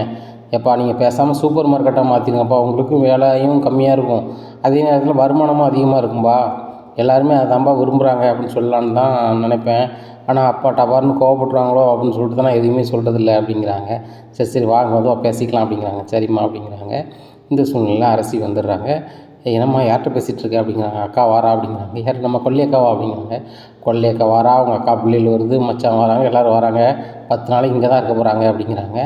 என்னம்மா 10 நாளில் என்ன விசேஷமா அப்படிங்க. ஏய் நம்ம ஊரில் திருவிழா வருதுடாடி அப்படிங்கிறாங்க. ஆமாம்மா நான் தானே அக்காவையே கூப்பிட சொன்னேன் அப்படிங்கிறாங்க. நீ கூப்பிட சொல்லிட்டு மறந்துட்டியா அப்படிங்கிறாங்க. ஆமாம்மா மறந்துட்டேன் அப்படிங்கிறாங்க. ஆமாம் இப்படியே மறந்துடு, உன்னை பெரிய கலெக்டர் ஆயிடுவேன் அப்படி இப்படின்னு உங்கள் அப்பா நினச்சிட்ருக்காரு அப்படின்ட்டு இருக்கும்போது கதிர் வராங்க. கதிர் வரும்போது என்ன வழக்கம் போல் கலெக்டர் ஆயிரம் நடிச்சிட்டு இருக்கியா அப்படிங்கிறாங்க. அண்ணா கிண்டல் பண்ணிகிட்ருக்காண்ணே அப்படிங்கிறாங்க. உடனே மீனாவும் வந்துடுறாங்க, ராஜு வந்துடுறாங்க. வந்துட்டு அரசி நீ கண்டிப்பாக கலெக்டர் ஆயிடுவ அப்படிங்க. அண்ணி அப்படி சொல்லிங்க அண்ணி அப்படிங்கிறாங்க. அதுக்கு நீ நல்லா படிக்கணும் அப்படிங்கிறாங்க. அண்ணி உங்கள் அளவுக்குலாம் எனக்கு படிக்க முடியுமான்னு தெரில அப்படிங்கிறாங்க மீனாட்ட. முன்னே மீனா சொல்கிறாங்க அரசிட்ட, நான்லாம் அந்த அளவுக்கு படிக்கலை, எப்படியாவது அரசு ஊழியர் ஆயிடுவேன்னு தெரியும், அதனால் நார்மலாக தான் படித்தேன், நான் ஸ்கூல் சிலபஸ் தானே படித்தேன், 10th லெவல் தானே பாட்டில் போயிட்டேன் அப்படிங்கிறாங்க. அப்படியா நீ சரி சரி நானும் அந்த மாதிரி போகலான்னு நினைக்கிறேன், எங்கள் அப்பா தான் வந்து நீ பாஸ் ஆகணும், கலெக்டராக பாஸ் ஆகணும் அப்படிங்கிறாரு அப்படிங்கிறாங்க. சிவில் சர்வீஸ் எழுதி பாஸ் பண்ணு அப்படிங்கிறாங்க. நீ பாஸ் பண்ணிடலாமா அப்படிங்கிறாங்க. நீ ஒரு கரெக்டான பயிற்சினா தான் எதுவுமே பாஸ் பண்ணிடலாம், ஒன்றும் பிரச்சனை இல்லை. நான் கோச்சிங் சென்டர் போனேன், கரெக்டாக அவங்க வந்து சிலபஸை கவர் பண்ணாங்க, நான் ரிவிஷன் பண்ணேன், அழகாக பாஸ் பண்ணிட்டேன். நீ ஓகேனா சொல்லு, நான் வேணால் ஒரு கோச்சிங் சென்டர் சேர்த்து விடுதேன் அப்படிங்கிறாங்க. உடனே கோமதி கையெடுத்து கும்பிட்றேன். எம்மா தாயே இப்படி தான் வந்து கோச்சிங் சென்டர் அனுப்புதேன்னு சொல்லிட்டு ஹோம் டியூஷனுக்கு அனுப்புனேன், இவளை எங்கே அனுப்ப போகிற அப்படிங்கிறாங்க. அத்தை அவள் வந்து அவள் புருஷனுக்கு சப்போர்ட் பண்ணணும்னு சொல்லி ராஜி சொன்னான், அவளை நான் ஹோம் டியூஷன் எடுக்க அனுப்புனேன். இப்போது நம்ம அரசிக்கு அப்படி ஒரு பிரச்சனை இல்லை அப்படிங்கிறாங்க. பார்த்துக்கோங்க, உங்கள் மாமாவுக்கு தெரிஞ்சுன்னா பிரச்சனை தான், அதனால் நாசுக்காக எப்படி பண்ணணுமோ பண்ணிக்கோங்க அப்படிங்கிறாங்க. சரித்த அப்படிலாம் ஒன்றும் வராதுத்த, நான் பார்த்துக்கிறேன் அப்படிங்கிறாங்க. சரி சரி முதல்ல படிப்பு முடியட்டும், நல்ல சம்மந்தியை வந்து மார்க் எடுக்க சொல்லு அப்படிங்கிறாங்க. அரசி கேட்கல, உன் மானமே எங்கே எழுதா இருக்குது, அத்தை நீ ஒரு மாதிரி நினைக்காங்க, நல்ல மார்க் எடுத்து பாஸ் ஆகிரு அப்படிங்கிறாங்க மீனா அரசிக்கிட்ட. மைனி வேணாலும் பாருங்கள், நான் நல்ல மார்க் எடுப்பேன் அப்படிங்கிறாங்க. உடனே கதிர் வராரு, நீ நல்ல மார்க் எடுத்தால் கண்டிப்பாக வந்து உலக அதிசயமாக தான் இருக்கும் அப்படிங்கிறாங்க. அண்ணே நான் உன்னோட அதிக மார்க் எடுப்போம்னே அப்படிங்கிறாங்க. எடுத்தால் சந்தோஷம்தான் அப்படின்னு சொல்லிட்டு அவர் போகிறாரு. உடனே மீனாட்ட வந்து கேட்குறாங்க, எங்கே கதிர் வந்து ராச்சிட்ட பேசிட்டானா அப்படிங்கிறாங்க. எங்கே பேசவே இல்லை அப்படிங்கிறாங்க. செந்தில் அப்படிங்கிறாங்க. அவர் என்கிட்ட பேசிட்டார் அப்படிங்கிறாங்க. எப்படி அப்படிங்கிறாங்க. மாமாட்ட கடைக்கிட்ட போய் சொல்ல போனேன், மாமாட்ட சாரி கேட்க போனேன், அப்போ சோகமாக போன பார்த்துட்டு மாமா போய் மீனா விட்டுட்டு வான்னு சொன்னார் பைக்கில். போது பேசவே இல்லை, அப்புறம் கொஞ்சம் தூரத்தில் பேசிட்டார் அப்படிங்கிறாங்க. அப்படியா சரி ரைட்டு, அப்போ இவனையும் அப்படி எப்படி பேச வைக்கலாம், இவனையும் பைக்கில் அவளை கூட்டி போய் சொல்லுவோமா நாளைக்கு அப்படிங்கிறாங்க. அப்போ அவன் சைக்கிளில் தான் போவான், இவன் சைக்கிளில் ஏறணும்ல அப்படிங்கிறாங்க. நான் வந்து நாளைக்கு சொல்லுதேன், சைக்கிளில் கூப்பிட்டு போன்னு சொல்லுதேன், அவன் கூப்பிட்டு போட்டோம் அப்படின்னு பேசிடுவாங்கல்ல அப்படிங்கிறாங்க. செஞ்சு விடுங்க செஞ்சு விடுங்க அப்படிங்கிறாங்க. இந்த சூழ்நிலையில் தங்கமேல் வீட்டில் வந்து அந்த கடந்தாரன்னு சொன்னவங்க வீட்டுக்கு போகிறாங்க. போய் இந்த மாதிரி வர சொன்னீங்களே அப்படிங்கிறாங்க. அம்மா எங்கள் அம்மா சொன்னாங்க உட்காருங்க அப்படிங்கிறாங்க. அம்மா அந்த பாக்கியக்கா வந்திருக்கு அப்படிங்கிறாங்க. என்ன பாக்கியம், கண்டிப்பாக வேணுமா பணம் அப்படிங்கிறாங்க. கண்டிப்பாக வேணும், நீங்கள் தந்தால் தானே வந்து அந்த பிள்ளைய இலை பிள்ளைய வந்து கட்டி கொடுக்க முடியும் அப்படிங்கிறாங்க. ஓ அப்படி சொல்லுதியோ, ஏம்மா 70,000 வந்துடணும், என்ன நான் வந்து உனக்கு வட்டிக்கு இருந்தேன்னு கூட நினைக்க வேண்டாம், நீ கை மாத்தா தந்துடு, நீ 5 பைசா வட்டியும் தர வேண்டாம், ஒன்றும் தர வேண்டாம் தாய், எனக்கு தேவை என் பணம் வந்துடணும் அப்படிங்கிறாங்க.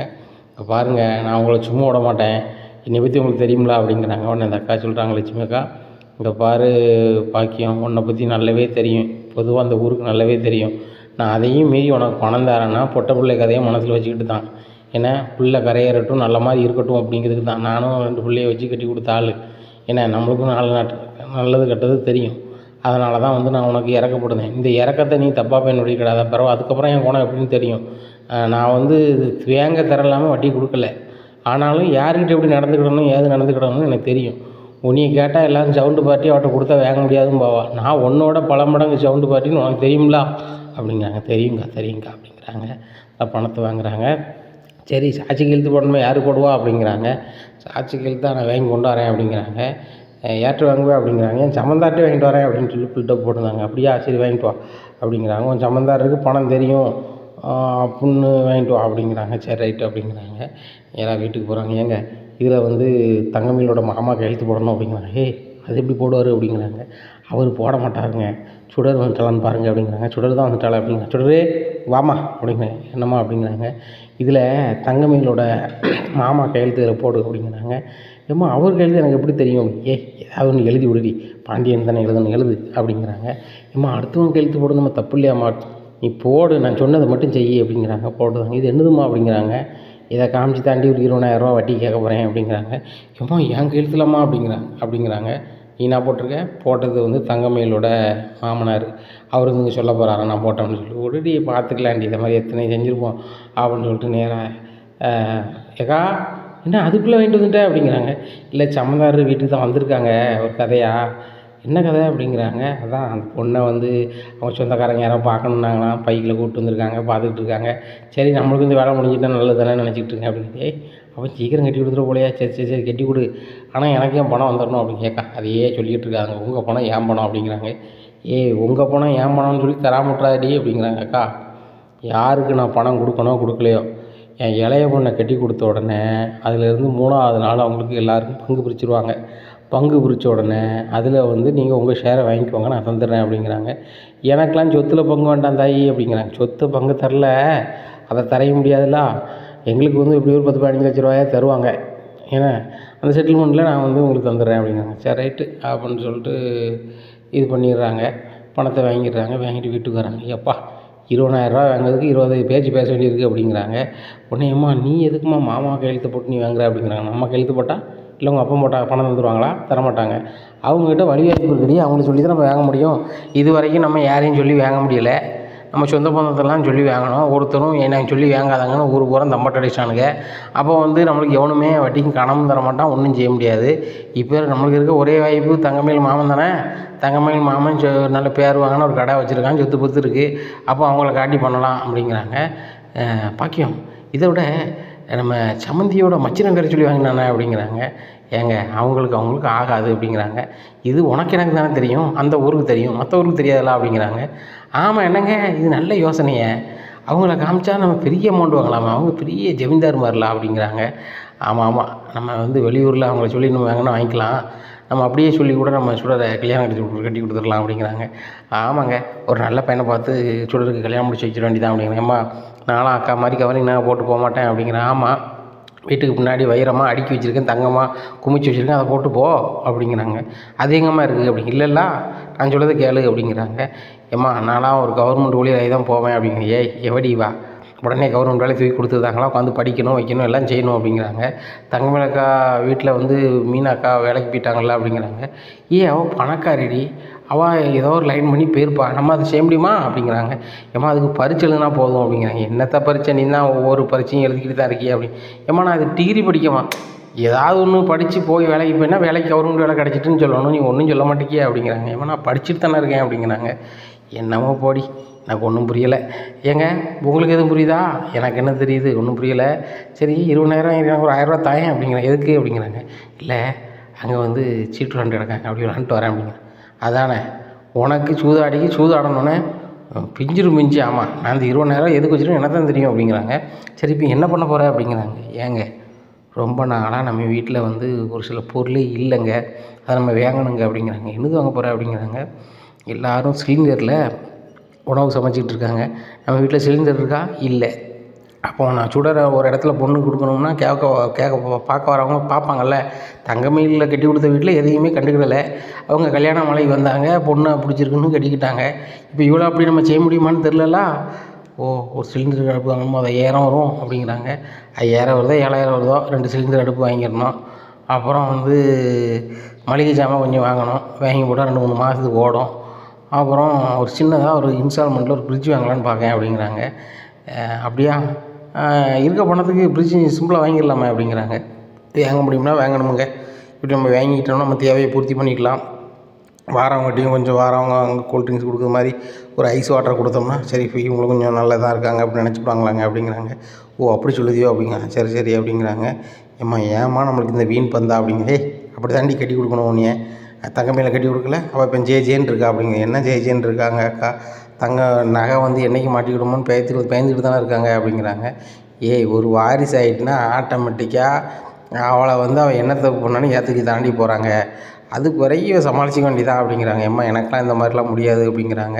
இங்கே பாரு நம்ம வீட்டிற்கு லட்சணத்துக்கு அப்படி தான் பண்ண முடியும். உங்கள் அப்பன் அந்த நேரத்துலேயே உழைச்சி உருவாக்கியிருந்தாங்கன்னா பண்ணலாம். வீட்டில் இருக்க பண்ட பாத்திரத்தெல்லாம் விற்றவன் தான் உங்கள் அப்பன், அதை வச்சு தான் நான் வந்து உங்களை படிக்க வச்சுருக்கேன். இந்த பிரார்த்தனை பண்ணி தான் படிக்க வச்சுருக்கேன், புரியுதா? அதனால் ஒழுங்கு மரியாதை நடந்துக்கோ. தங்கம் மேலே டிகிரி படிக்க வைக்கலன்னு எத்தனை நாளாக அழுதுருக்கா. உன்னை நான் அதை மீறி தான் படிக்க வச்சுருக்கேன். நீ வந்து நான் சொல்லுறத புத்திசாலித்தனமாக பிடிச்சிக்கணும். கற்பூரம்னா நீ பற்றிக்கணும், புரிஞ்சுதா? அப்படி இருந்துக்கணும். தங்கமயில் மாதிரி 50 கேள்வி கேட்டுக்கிட்டு இருக்கக்கூடாது. நான் சொல்லுறதை மட்டும் கேளு. நான் சொன்னால் சரின்ட்டு போய்கிட்டே இருக்கணும். நல்ல மாப்பிள்ளை பார்த்து கட்டி வைப்பேன், அதுவும் வசதியான வீட்டை தான் பார்த்து கட்டி வைப்பேன், லாயக்காக பண்ணிக்க அப்படிங்கிறாங்க. என்னம்மா போமா அப்படிங்கிறாங்க. இங்கே பாக்கியம் வீட்டில் சொன்ன தேதியுமே போகுது. போனோடனே அந்த வட்டி கொடுத்தவங்க வந்து கேட்க வராங்க. உடனே என்ன இவ்வளோ நாள் ஆயிடுச்சு, இன்னும் சம்மதம் முடிஞ்சிடும் வச்சிரும் பணம் வந்துடும்னா ஒன்றும் வரலையே அப்படிங்கிறாங்க. ஏங்க வந்துருங்க, உள்ளூரில் தானே இருக்கோம், அவன் தராமையே போயிடுவேன் அப்படிங்கிறாங்க. நீ இப்போ அன்னைக்கு பேசுன மாதிரி பேசலையே, இப்போ ஒரு மாதிரி பேசுறியே அப்படிங்கிறாங்க. பணம் வந்துடும் அப்படின்னு சொல்லிட்டு கிளம்பி போகிறாங்க. இவன் என்ன 70,000 கொடுத்துருக்கோமே, 50 ரூபா கொடுத்துருந்தோம், அதே தரமாட்டான்னா நான் வந்து இறக்கப்பட்டில் 20 ரூபா கொடுத்துவிட்டேன் அப்படின்னு சொல்லிட்டு, சரி ரைட்டு நம்ம விசாரித்து பார்ப்போம். சரி 2 பேரும் சம்மதம் தான் பண்ணுதாங்களா வைக்காங்களான்னு சொல்லிட்டு அந்த ஊரில் ஒரு ஆளை விசாரிக்காங்க. பாண்டிய ஊரில் இந்த மாதிரி அந்த கடைக்குட்டி பையன் கல்யாணம் முடிக்காமல் இருக்கனா அந்த பிள்ளைய வந்து பாக்கியத்துக்கு மூணு தான் கட்ட போகிறாங்களான்னு கேட்போமேன்னு சொல்லிட்டு ஒரு ஆள்கிட்ட விசாரிக்காங்க. பாண்டியன் நம்மளுக்கு எல்லாருக்குமே கல்யாணம் ஆயிடுச்சு, எங்கள் கல்யாணம் முடியாத பையங்களே கிடையாது. அங்கே ஒரே ஒரு பையன் இருக்கான், அதுவும் பாண்டியனை மச்சினேன். அப்படி முடித்தாலும் உங்கள் பொண்ணு முறை வராத அப்படிங்கிறாங்க. அவங்க பொண்ணு முறை வராத அப்படிங்கிறாங்க. ஓ அப்படியா, அப்போ நம்மளை ஏமாத்தான் செஞ்சுருக்காளா அப்படின்னு சொல்லிட்டு சரியான கோபமாயிருது. வீட்டுக்கு போகிறாங்க. இங்கே கடங்காரி எப்படி வருவான்னு தெரிஞ்சுட்டு கதை அடைச்சிட்டு பின்வாசல்லே இருக்காங்க. கடங்காரங்க அவங்களோட பயங்கர டக்காலிட்டி, அவங்க நேராக பின்வாசலில் வந்துடுறாங்க. என்ன பாக்கியம், முன்வாசல் அடைச்சிக்கிட்டு இருந்தால் நான் அப்படியே போயிடுவணும், உனக்கு வீட்டில் பின்வாசல் இருக்குது புறவாசல் இருக்குன்னு எனக்கு தெரியாதோ, என் பணம் வந்தாகணும் அப்படிங்கிறாங்க. ஏங்க சம்மந்தம் முடிஞ்சோன்னா பணம் வந்துருங்க அப்படிங்கிறாங்க. இங்கே பாரு, யாருக்கு சம்மந்தம் முடிஞ்சோன்னு வந்துடும் அப்படிங்கிறாங்க. தங்கப்பையில் கட்டி கொடுத்துருக்கோம்ல, அவன் குழந்தைங்களுக்கு முடிஞ்சோன்னா பணம் வந்துட போது, எங்கள் ஷேருக்கு வரும்போது தந்துட போகிறோம் அப்படிங்கிறாங்க. இங்கே பாரு, இந்த நடிப்பு என்கிட்ட நடிக்காத, பாண்டிய மோனுக்கு எல்லாருக்கும் கல்யாணம் ஆகிட்டு சரியா, எனக்கு ஏற்கனவே காது குத்தியாச்சு, மறுபடியும் குத்திக்கிட்டு இருக்காத அப்படிங்கிறாங்க. உடனே அக்கா நீ விசாரிச்சிட்டியா அப்படிங்கிறேன். அப்புறம் விசாரிக்காமல் எனக்கு பணம் வந்தாகணும் அப்படிங்கிறாங்க. இப்போ என்கிட்ட பணம் கிடையாதுக்கா, வரும்போது தருவேன் அப்படிங்கிறாங்க. இப்போ நான் ஸ்டேஷனுக்கு போகிறேன், நீ எங்கேனாலும் போ, நீ மட்டுமா அலுவசமாக என் மேலே கம்ப்ளைண்ட் கொடுக்க, உலகமே கொடுத்துருக்கு, 10ஓட 11. போலீஸுக்கு போனோன்னே அவங்களே வந்து சொல்லிடுவாங்க போ அப்படிங்கிறாங்க. நேராக போலீஸ் ஸ்டேஷனுக்கு போகிறாங்க. போலீஸ் ஸ்டேஷன் மீது பாக்கியம் பணம் வாங்கியிருக்காங்க, பணம் தரல, வைக்கல வாங்கி தாங்க அப்படிங்கிறாங்க. உடனே போலீஸ்காரங்க சிரிக்காங்க. ஏங்க சிரிக்கிங்க அப்படிங்க, உங்களுக்கு வேறு வேலையே இல்லையா, கொடுக்குறதுக்கு வேறு ஆளே இல்லையா, அவங்ககிட்டலாம் வாங்க முடியாது, இருந்தால் தானே வாங்குவீங்க. பாக்கியம் புருஷனும் வேலைக்கு போகல, பாக்கியமும் வேலைக்கு போகல, வீட்டில் வழி வாய்ப்பும் கிடையாது, சாப்பாட்டுக்கு ரொம்ப சங்கடப்படுது அப்படிங்கிறாங்க. என்ன சார் நீங்கள், நான் பாதிக்கப்பட்டிருக்கேன், என் பெட்டிஷன் நீங்கள் எடுக்காமல் நீங்கள் அவங்களுக்கு சார்பாக பேசுகிறீங்க அப்படிங்கிறாங்க. ஏம்மா யார் வந்தாலும் இந்த பதில் தான் சொல்ல முடியும், ஏம்னு கேட்டால் அவங்க மேலே எத்தனை பெட்டிஷன் நீங்களே பாருங்கள் அப்படிங்கிறாங்க. கிட்டத்தட்ட 68 பெட்டிஷன் இருக்குது. 68 பேர்கிட்ட அவங்க கடை வாங்கி திருப்பி கொடுக்கல. அதுபோக எத்தனை பேர் போனால் போட்டும் கழுதியை இவங்கள்ட்ட அலைய முடியலை, இது ஸ்டேஷனுக்கு அலையணுமான்னு சொல்லி விட்டவங்க எத்தனை பேர் இருப்பாங்க தெரியுமா? கிட்டத்தட்ட அது ஒரு 100 பேர் இருப்பாங்க. இவ்வளோ பேருக்கு மத்தியில் தான் நீங்களும் கொடுத்துருக்கீங்க. உங்களுக்கும் பணம் வருமானு கேட்டால் கண்டிப்பாக வராது, அதுதான் எங்களோட கருத்து, நீங்கள் எங்கே போனாலும் வராது அப்படிங்கிறாங்க. என்னையா சொல்லுதீங்க, நான் கஷ்டப்பட்ட பாடுபட்ட பணத்தை கொடுத்துருக்கேன் அப்படிங்கிறாங்க. பாருங்கள், நீங்கள் எப்படி கொடுத்தீங்களோ எங்களுக்கு தெரியாது, எங்களை கேட்டும் கொடுக்கல, டாக்குமெண்ட் இருந்துச்சு அப்படின்னு சொன்னால் நீங்கள் கோர்ட்டில் போட்டுக்கிடுங்க அப்படிங்கிறாங்க. ஓ அப்படி சொல்லுதீங்களா, சரி ரைட்டு அப்படின்னு சொல்லிட்டு வீட்டுக்கு போயிடுறாங்க. வீட்டில் போய் ரொம்ப யோசிக்காங்க. அப்போ அந்த வட்டி கொடுத்த ஆளோட பையன் பேசுகிறாங்க. ஏம்மா நான் எவ்வளவோ சொன்னேன் அப்படிங்கிறாங்க. லட்சுமியோட பையன், எவ்வளவோ சொன்னேன் அந்த பாக்கியத்துக்கு கொடுக்க வேணாம், நீங்கள் தான் சொன்னீங்க அங்கே பொன் பிள்ளை கதைடா, கரையேறட்டும், நல்லா இருக்கட்டும், ஊர் உலகம் என்ன பேசினாலும் பேசிட்டு போட்டும்டா, நம்ம ஒரு புண்ணியம் பண்ணது மாதிரி இருக்கட்டும்டா, கொடுடா, நம்மளுக்கு வட்டியே வராட்டிலும் பரவாயில்ல, அசலாக வந்துடும்டா, அவள் இவ்வளோ உறுதியாக சொல்லுதாடா, அப்படிடா இப்படிடா. நீங்கள் இப்போ பாருங்கள், இப்போ ஸ்டேஷனுக்கு போனாலும் ஸ்டேஷனில் என்ன சொல்கிறாங்க, நீங்கள் 10ஓட 11, 10ஓட இது 1, அதனால் எங்களால் வாங்கி தர முடியாதுங்கிறாங்க. நம்மளால் என்ன பண்ண முடியும் சொல்லுங்கள் அப்படிங்கிறாங்க. என்னடா சொல்லுது, என்ன மன்னிச்சுக்கடா அப்படிங்கிறாங்க. நீங்கள் ஏன்டா மன்னிப்பு என்னமா இருக்குது, இப்போ பணம் போச்சோமா அப்படிங்கிறாங்க. ஏன்டா போகுது, வேறு ஏதாவது பண்ணலாமா அப்படிங்கிறாங்க. சரி ரைட்டு, எனக்கு தெரிஞ்ச ஒரு அண்ணன் இருக்கார், அவன்கிட்ட போய் பேசிட்டு வரேன் அப்படின்னு சொல்லிட்டு நேராக போகிறாங்க. அண்ணன் அப்படிங்கிறாங்க. என்ன அப்படிங்கிறாங்க, நம்ம பாக்கியம் வீட்டில் பணத்தை கொடுத்து கொஞ்சம் லாக் ஆயிடுச்சு அப்படிங்கிறாங்க. அவர் சிரிக்கார். பாக்கிய வீட்டுக்கு யாராவது கொடுப்பாங்களாடா அப்படிங்கிறாங்க. எங்கள் அம்மா தான் இறக்கப்பட்டு கொடுத்துக்கிட்டாங்க, முதல்ல ஒரு 50 ரூபா கொடுத்தாங்க, அதாவது சரி போச்சு மண்ணா போச்சு அப்படின்னு விட்டுலான்னு பார்த்தா எங்கள் அம்மா இன்னொரு 20 ரூபா கொடு, அங்கே வந்து பொன் பிள்ளையை கட்டி கொடுக்க போகிறாங்க, அது புண்ணியம்டா அப்படின்னு சொல்லிவிட்டாங்க.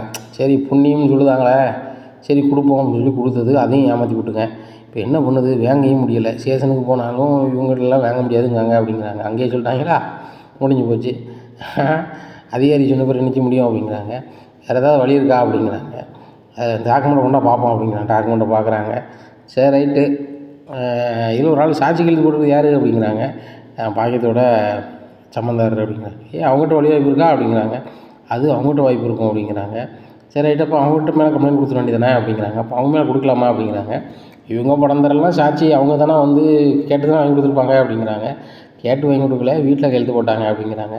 நம்ம அப்படி சொல்லுவோம், இவங்க தான் பணம் கொடுங்க நான் பொறுப்புன்னு சொல்லி தான் கையெழுத்து போட்டு வாங்கினாங்க, தரேன்னு சொல்லிட்டு நம்ம கம்ப்ளைண்ட் பண்ணுவோம் அப்படிங்கிறாங்க. இப்போ அவங்களுக்கு இதே ஸ்டேஷனுக்கு போனால் இன்ஸ்பெக்டர் விசேஷம் தெரியுங்களா அப்படிங்கிறாங்க. அவங்க ஊர் ஸ்டேஷன் வேறு, நம்ம ஊர் ஸ்டேஷன் வேறு. அப்படி கொடுக்கலாம்ண்ணே. ஆமாம், அங்கே போய் கொடு, அவன் சந்தார் மேலே பணத்தை வாங்கிட்டு திருப்பி தர மாட்டேங்காங்கன்னு சொல்லி கம்ப்ளைண்ட் கொடு. அவங்கள விசாரிப்பாங்க. விசாரிக்கும் போது ஒன்று மானப்பட்டு இதோடு இந்த வீட்டை விற்று கொடுத்தாலும் சரி தான், இல்லை இது ஒரு பெரிய அமௌண்ட்டே கிடையாதுன்னு சொல்லி அந்த கடைக்காரன் கொடுத்தாலும் சரி தானே அப்படிங்கிறாங்க. சரிண்ணே, சூப்பர் யோசனை, நாளைக்கு இது பண்ணிடுவோம்ண்ணே அப்படிங்கிறாங்க. ரைட்டு, நானும் ஒரு வக்கீல் தம்பி அனுப்பிவிடுவேன், போய் கம்ப்ளைண்ட் பண்ணுங்கள் என்ன அப்படிங்கிறாங்க. சரிண்ணே அப்படிங்கிறாங்க. மறுநாள் காலையிலே அவங்க அம்மாட்ட சொல்கிறாங்க, அம்மா அங்கே பாரு, இப்படி செஞ்சால் தான் வந்து நம்ம பணத்தை வாங்க முடியுமா அப்படிங்கிறாங்க. இப்படிலாம் செய்யணுமாடா, அவரு நம்மளுக்கு யாருன்னே தெரியாதடா அப்படிங்கிறாங்க. அம்மா சாட்சிகள் அவர் தான் போட்டிருக்காரு, அவர் இங்கே தான் வரலை, ஆனால் இங்கே வந்த கணக்கு தான் ஏன்னா அது போக நம்ம சொல்லுது தப்பாகவும் சொல்லலை, சாட்சி கையெழுத்து போடவே தான் சொல்லுவோம், இல்லை நம்ம ஏன் சொல்ல போகிறோம் அப்படிங்க. ஆமாம் அதுவும் சரி தான். ஏன்னா சரி ஸ்டேஷன் போய் கம்ப்ளைண்ட் பண்ணுங்கள், பாண்டி என் பேரில் தானே இருக்கு, அப்போ நான் வரணுமா அப்படிங்க. ஆமாம் நீ கண்டிப்பாக வரணுமா அப்படிங்கிறாங்க. சரி ரைட்டு அப்படின்னு சொல்லி பெட்டிஷன்லாம் ஒரு சென்டரில் கம்ப்யூட்டர் சென்டரில் ரெடி பண்ணுறாங்க. ரெடி பண்ணி வக்கீல் வந்துடுறாரு. நேராக ஸ்டேஷனுக்கு போகிறாங்க. அங்கே இன்ஸ்பெக்டர் இல்லை. அப்புறம் ரைட்டு சொல்கிறாரு, கொஞ்சம் வெயிட் பண்ணுங்கள், இன்ஸ்பெக்டர் வந்துடுவாங்க அப்படிங்கிறாங்க. ஸ்டேஷன் வாசலில் வெயிட் பண்ணுறாங்க. அப்போ இன்ஸ்பெக்டர் வந்துடுறாங்க. வந்தோடனே சார் இந்த மாதிரி பாண்டியன் மேலே கம்ப்ளைண்ட் கொடுக்க வந்திருக்காங்க அப்படிங்கிறது. பாண்டியன் மேலே கம்ப்ளைண்ட் கொடுக்க வந்திருக்காங்களா, அவர் மேலே இது வரைக்கும் எந்த பெட்டிஷன் இல்லையே அப்படிங்கிறாங்க. உடனே இல்லை சார் இப்போ தான் வந்திருக்கு, அவங்க தான் ஒரு ஆளுக்கு பணம் வாங்கி கொடுத்தாங்க, அவங்க சம்மந்தார் இருக்குது, இப்போ பணம் அவங்க சம்மந்தார் கொடுக்க மாட்டேங்காங்க, இதனால இவர்கிட்ட பேசிக்காங்கன்னு சொல்லுதாங்களாம். என் சம்மந்தாருக்கு தான் பொறுப்பு, அவர் தான் கேட்டு வாங்கியிருந்தார், நாங்கள் தரணும் அவர் தரனார், அவர்கிட்ட பேசிக்காங்கன்னு சொன்னாங்களாம் அப்படிங்கிறாங்க. இப்படியுமே இப்போ சொல்கிறாங்க. சரி ரைட்டு, பாண்டியன் அப்படி யாரும் கையெழுத்து போட மாட்டார், எனக்கு நல்லா தெரியுமே, அவர் ரொம்ப கஞ்சிதனமான ஆள், கரெக்டாக இருப்பார், யார்ட்டையும் போக மாட்டார், யாருக்கு 5 பைசா அவருக்கு கடன் வாங்க மாட்டார், கொடுக்கவும் மாட்டார், அப்படி இந்த ஆளை பற்றி ஒரு பிரச்சனை இது வரைக்கும் கம்ப்ளைண்ட் இல்லை. சரி ரைட்டு, 2 பிசி அனுப்பி அவர் கடைக்கு அனுப்பி வர சொல்லுங்கள் அப்படிங்கிறாங்க. தம்பி கொஞ்சம் சொல்லுங்கள் அப்படிங்கிறாங்க ரைட்டரை. சிஎஸ்ஆர் போட்டுவிடுங்க. ஏன்னு கேட்டால் அந்த வீட்டில் 2 3 பையங்க இருக்காங்க, அவங்க படிச்சிருக்காங்க, கொஞ்சம் ரூல்ஸ் பேசுவாங்க. அப்போ நம்ம கம்ப்ளைண்ட் வாங்கியிருக்கோம், சிஎஸ்ஆர் போட்டிருக்கோம், அது சம்மந்தமாக சரின்னு சொல்லலாம்ல அப்படிங்கிற. ஆமாம் சார் அப்படிங்கிற. சரி சிஎஸ்ஆர் ரெடி பண்ணுங்கிறாங்க. புகார் ரசீது ரெடி பண்ணுதாங்க. ரெடி பண்ணிட்டு மறுபடியும் இன்ஸ்பெக்டருக்கு பல மாதிரி யோசிக்கார். அவங்க ஏற்ற குடும்பம் வந்து பெரிய பணக்காரங்க, திடீர்னு அவங்களுக்கு சப்போர்ட் வந்துட்டு என்ன செய்ய முடியும், பேச மாட்டாங்க. நம்ம ஸ்டேஷன்லேருந்து விசாரிச்சோம்னா பிறகு அவங்க எதுவும் பண்ணிடக்கூடாது அப்படின்னு சொல்லிட்டு, அப்பா அவங்கள கூப்பிட்றதுக்கு சம்மன் ஒன்று ரெடி பண்ணு, சம்மனோட போங்க, அப்போ தான் சரியாக இருக்கும், டேரக்ட் எஸ்ஐயை கூட்டிட்டு போங்க அப்படின்ட்டு, மணிமாறன் நீங்கள் கூட போய் சம்மனோட போய் அவரை வர சொல்லுங்கள் அப்படிங்கிறாங்க. சரி சார் அப்படிங்கிறாங்க. சரி ரைட்டு அப்படிங்கிறாங்க. நேராக போலீஸ்காரங்க சம்மனை கொண்டு நேராக ஸ்டேஷனுக்கு போகிறாங்க. பாண்டியன் இருக்காங்களா அப்படிங்கிறாங்க. இப்போ கடையில் குமரேசன் மட்டும் இருக்காங்க. இங்கே அவர் நம்ம செந்திலும் பழனி வந்து டெலிவரி பண்ண போயிடுறாங்க. பாண்டியன் வந்து ஒரு பொருட்கள் கொள்முதல் பண்ண போயிடுறாரு. அப்போ அவர் இல்லையே அப்படிங்கிறாங்க. இது சம்மனை போலீஸ் ஸ்டேஷன்லேருந்து கொடுத்தாங்கன்னு சொல்லுங்கள். இப்போ வீட்டில் இருப்பாங்களா அப்படிங்கிறாங்க. வீட்லேயும் இல்லை, அவர் கொள்முதல் பண்ண போயிருக்காரு அப்படிங்கிறாங்க. சரி ரைட்டு, இங்கே சம்மன் கொடுத்துட்றேன், வீட்லேயும் இன்ஃபார்ம் பண்ணிடுறேன், நீங்கள் ஸ்டேஷனுக்கு வர சொல்லிடுங்க சாயந்தரம் ஒரு 5 மணிக்கு அப்படிங்கிறாங்க. அப்படியா, சரி ரைட்டு அப்படிங்கிறாங்க. நேராக வீட்டுக்கு போகிறாங்க. ஏம்மா நாங்கள் ஸ்டேஷன்லேருந்து வரோம் அப்படிங்கிறாங்க. என்ன விஷயம் சார் அப்படின்னு கேட்குறாங்க. உங்கள் வீட்டுக்கார் மேலே கம்ப்ளைண்ட் வந்துருக்குமா, 5 மணிக்கு விசாரணைக்கு வர சொல்லுங்கள் அப்படிங்கிறாங்க. என்னது, எங்கள் மாமா மேலே கம்ப்ளைண்ட் வந்திருக்கா அப்படிங்கிறாங்க தங்கமயில். ஆமாம்மா கம்ப்ளைண்ட் வந்திருக்கு அப்படிங்கிறாங்க. உடனே என்னத்தை சொல்கிறாங்க அப்படிங்கிறாங்க. எனக்கே பயமாக இருக்குடி, இருடி நான் அவருக்கு ஃபோன் அடிக்கிறேன்னு சொல்லிட்டு, ஏங்க அப்படிங்கிறாங்க. ஃபோன் அடித்து, என்ன கோமதி அப்படி எங்கே இருக்கீங்க அப்படிங்கிறாங்க. ஏம்மா நான் 2 ஊர் தள்ளி வந்திருக்கேன், பொருட்கள் கொஞ்சம் கடையில் இல்லை, கொள்முதல் பண்ண வந்திருக்கேன் சொல்லுமா அப்படிங்கிறாங்க. உங்கள் மேலே யாரோ கம்ப்ளைண்ட் பண்ணியிருக்காங்க ஸ்டேஷனில் அப்படிங்க. என் மேலே கம்ப்ளைண்ட் பண்ண போகிறாங்களா, என் மேலே ஏன் கம்ப்ளைண்ட் பண்ண போகிறாங்க அப்படிங்கிறாங்க. இல்லை யாரோ பண்ணியிருக்காங்களாம், போலீஸ் வந்து உங்களுக்கு கடையில் சம்மன் கொடுத்துருக்காங்களாம், இங்கே வந்து சொல்லிட்டு போனாங்க அப்படிங்கிறாங்க. நான் என்னென்னு கேட்குறேன் அப்படின்னு சொல்லிட்டு நேராக குமரேசன் பண்ணிருக்காங்க. ஆமாம்மா என்ன விஷயம் அப்படிங்கிறாங்க. ஆமாப்பா போலீஸ் 2 3 போலீஸ் வந்தாங்க, வந்து ஏதோ ஒரு பேப்பரை கொடுத்துருக்காங்க, ஏதோ சம்மனா ஏதோ சொல்லுதாங்க, இன்னும் விசாரணைக்கு வர சொல்லுதாங்கப்பா அப்படிங்கிறாங்க. மாமா இன்னும் ஒரு மணி நேரத்தில் அங்கே இருப்பேன் என்னென்னு பார்க்குறேன் மாமா அப்படிங்கிறாங்க. இங்கே பாண்டியனுக்கு பல மாதிரி குழம்புது. நம்ம மேலே கம்ப்ளைண்ட் கொடுக்குற அளவுக்கு யார், ஒரு வேளை இந்த எலெக்ஷனில் இந்த நம்ம வியாபார சங்க எலெக்ஷனில் நின்றோமா, அதில் எதிர்பார்ட்டி நம்மளுக்கு அவருக்கும் தெரிஞ்சு அது லேட்டாக கொடுக்காங்களா, இல்லை நம்ம பையங்க ஏதாவது பிரச்சனை பண்ணிட்டாங்களா அப்படின்னு சொல்லிட்டு நேராக கதிருக்கு ஃபோன் அடிக்காங்க. டேய் என்னடா பிரச்சனை பண்ண அப்படிங்கிறாங்க. நான் என்னப்பா பிரச்சனை பண்ணேன் அப்படிங்கிறாங்க. அப்போ எதுக்குடா ஸ்டேஷனில் என் மேலே கம்ப்ளைண்ட் கொடுக்காங்க அப்படி, யார் உங்கள் மேலே கொடுத்தா அப்படிங்கிறாங்க. எனக்கு தெரியலடா, சம்மன் கொண்டு கடையில் கொடுத்துருக்காங்கன்னு சொல்கிறாங்க, அதான் நீ தான் யாரும் பிரச்சனை பண்ணியா அப்படிங்கிறாங்க. இல்லை நான் இது பண்ணலப்பா அப்படிங்கிறாங்க. நேராக செந்திலுக்கு அடிக்கிறாங்க. செந்தில் ஃபோன் அடிச்சோன்னே செந்தில் இல்லைப்பா அப்படி எதுவும் இல்லைப்பா அப்படிங்கிறாங்க. பழனிக்கு ஃபோன் அடிக்கிறாங்க. அப்புறம் சரவணனுக்கு ஃபோன் அடிக்கிறாங்க. இவங்களுக்கு அப்பா மேலே கம்ப்ளைண்ட் கொடுத்துருக்காங்கன்னு சொல்லிட்டு ரொம்ப பரபரப்பாக நேராக கடைக்கு வந்துடுறாங்க. சம்மனை உழைச்சி பார்க்குறாங்க கதிர். எங்கள் அப்பா மேலே யார் கம்ப்ளைண்ட் பண்ணாது, யாருன்னு தெரியணுமே அப்படின்னு சொல்லிட்டு ரொம்பவே கடுப்பாகிறாங்க. உடனே கரெக்டாக பாண்டியன் வந்துடுறாங்க. இப்போ உங்கள் மேலே கம்ப்ளைண்ட் பண்ண அளவுக்கு யாருப்பா இருக்கான்னு இன்றைக்கி யாருன்னு தெரிஞ்சாகணும் அப்படிங்கிறாங்க. முதல்ல பொறு, அவன் மேலே கம்ப்ளைண்ட், என்ன கம்ப்ளைண்ட் எது கம்ப்ளைண்ட் உள்ள ஸ்டேஷனில் உள்ள ஒரு அதிகாரி, நம்மளுக்கு தெரிஞ்ச அதிகாரி இருக்கார், அவர்கிட்ட கேட்கலாம் அப்படின்னு சொல்லிட்டு கால் பண்ணி, சார் இந்த மாதிரி பாண்டியன் பேசுகிறேன் அப்படிங்கிறாங்க. சொல்லுங்கண்ணாச்சி அப்படிங்கிறாங்க. இந்த மாதிரி ஸ்டேஷனில் இருந்து என் மேலே கம்ப்ளைண்ட் ஆயிருங்க என்ன அப்படிங்கிறாங்க. நான் இன்றைக்கி லீவில் இருக்கேன், ஒரு நிமிஷம் இருங்க, நான் இப்போ யார் இன்சார்ஜ் இருக்கான்னு பார்த்துட்டு பேசுகிறேன் அப்படின்ட்டு அடிக்கிறாரு. ஏப்பா நான் முன்னாள் ரைட்டர் பேசுகிறேன், இப்போ என் பாண்டியன் மேலே எதுவும் பெட்டிஷன் இருக்கோ அப்படிங்கிறாங்க. ஆமாண்ணாச்சி பெட்டிஷன் வந்திருக்கு, வெளியூர்காரங்க கொடுத்துருக்காங்க, பணம் ஏதோ கைமாறல் விஷயத்துமே இவர் சாட்சி கழுத்து போட்டு போகிறவங்களுக்கு இவர் பொறுப்பெடுத்து கொடுத்ததுனால இவங்க மேலே கொடுத்துருக்காங்க. அவங்க பணம் கொடுக்கலையா, அவங்க வேங்கின ஆள் வந்து ஏகப்பட்ட ஆள்கிட்ட கடை வாங்கியிருக்காங்களாம், இவங்களாம் அந்த மோசடிக்கு உடந்த அப்படின்னு சொல்லி கொடுத்துருக்காங்க அப்படின்னு. ஓ அப்படியா, நம்ம ஆள் வந்து அப்படி போட மாட்டாராப்பா அப்படிங்கிறாங்க. சார் கொடுத்துருக்காங்க, அந்த வீட்லேயும் 3 பையங்க படிச்சிருக்காங்கன்னு சம்மன் அனுப்பி தான் சார் விசாரிக்கும் அப்படிங்க. அப்படியா, சரி சரி சரிப்பா நான் பேசிக்கிறேன் அப்படின்ட்டு நேராக பாண்டியனே நீங்கள் யாருக்கும் சாட்சி கழுத்து போடலாம் அப்படிங்கிறாங்க. நான் யாருக்கு சாட்சி கழுத்து போட போகிறேன் சார் அப்படிங்கிறாங்க.